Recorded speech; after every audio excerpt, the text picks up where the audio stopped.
हरे कृष्ण। बहुत सुंदर कथाटिए।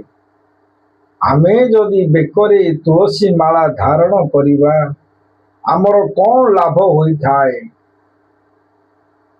ना बाबूरे। जिते बेले बुला कुकुर माने आतंक सृष्टि करती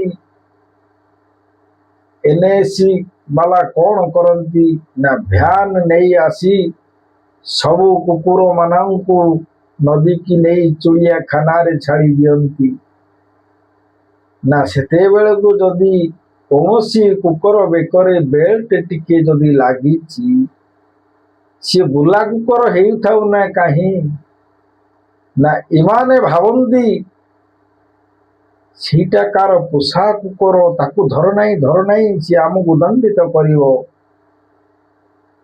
ठीक सही परी आमे जदि तुलसी माला को धारण करिबा आमे हेले स्वयं भगवान अनादिना कर आमे हेले पोषा कुकुर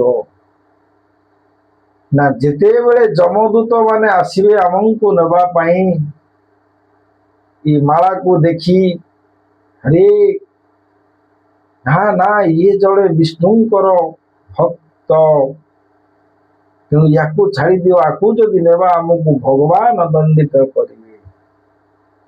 तेणु माला तिलक धारण कले आमको बहुत फायदा मिली थाए। हरे कृष्ण।